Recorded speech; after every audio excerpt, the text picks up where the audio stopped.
एक लड़का 50 के नोट का चुम्मा लेता है। तो चलिए उस 50 के नोट का बीता हुआ कल देखते हैं कि वो किन किन लोगों के हाथों में गया था। तो पहले वो नोट एक भिखारी को पड़ा हुआ मिला था, तो उस भिखारी ने उस नोट को अपने मुंह में रख लिया था। फिर थोड़ी देर बाद वो 50 का नोट फुग्गे वाले के पास चला जाता है और वो फुग्गे वाला उस नोट को अपने कान में रख लेता है। फिर एक दुकान वाला बाथरूम कर रहा होता है, तो उसका हाथ बाथरूम में गंदा हो जाता है और वो उन्हीं गंदे हाथों से उस 50 के नोट को छू लेता है और अपने पास रख लेता है। फिर दुकान वाला एक लड़के को वो 50 का नोट दे देता है, तो वो लड़का उस नोट को अपनी जेब में रख लेता है। तो उस लड़के की जेब फटी रहती है और वो नोट उसकी टांगों को चूमते हुए नीचे गिर जाता है। फिर एक लड़का उस नोट को उठा लेता है और उसे चुम्मा देने लगता है। तभी उसमें एक बोल पड़ती है, तो एक लड़का उससे बोल उठाने का बोलता है। तो वो लड़का बोलता है, हट बे, पता नहीं कहाँ कहाँ गंदगी में गई होगी ये गेंद, और तू मुझसे उठवा रहा है, गंदा नहीं हो जाऊंगा मैं। और नोट को प्यार करने लगता है। वो नोट कितने लोगों की वजह से गंदा हो चुका है। सोचने वाली बात है कि हम जो नोट इस्तेमाल कर रहे हैं, तो वो किन किन लोगों के हाथों से गुजर कर आता।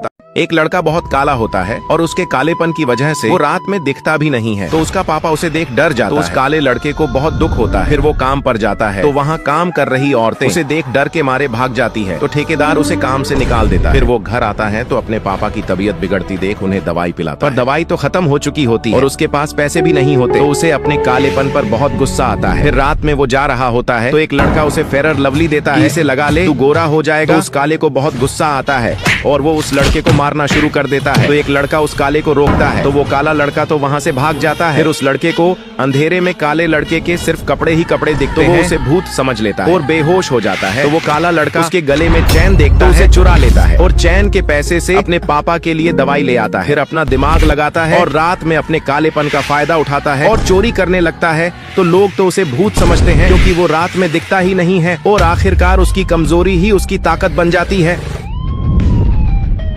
ये है अमीरों की पार्टी, जिसमें अमीर लोग बिल्कुल डिजाइनर कपड़े पहनकर पार्टी में आते हैं। फिर एक भिखारी उन्हें देखता है, तो एक अमीर वही एक लड़के को भगा देता है जो उनकी पार्टी को छुपके से देख रहा होता है। और भिखारी को अपने जैसे कपड़े पहने उसे अपना रिश्तेदार समझने लगता है और उसे पार्टी में शामिल कर लेता है। फिर वो भिखारी वहाँ का खाना देखता है तो चौंक जाता है। तभी उससे एक गेस्ट शराब पीने का बोलता है, तो वो मना कर देता है। तो अमीर सोचता है, वाह क्या एटीट्यूड है। फिर वो भिखारी समोसे खाते खाते देखता है कि इन सब लोगों ने फटे फटाए कपड़े पहने हैं, बिल्कुल मेरी तरह। तो उसका दिमाग चलता है और वो अपने छोटे भाइयों को पार्टी में ले आता है और वो सभी बहुत सारा खाना लेकर साइड में बैठकर खाने लगते हैं। तभी वो देखते हैं कि अमीर लोग पैसे उड़ा रहे हैं, तो वो सभी खाना छोड़ पैसे लूटने लगते हैं। तो उनका बड़ा भाई उन सबको नीचे से उठाता है और उन्हें चुपचाप रहने का बोलता है। फिर वो सब भिखारी पूरा खाना बोरी में भर लेते हैं और वहाँ से भाग जाते हैं और अमीर लोग तो डांस ही करते रहते हैं।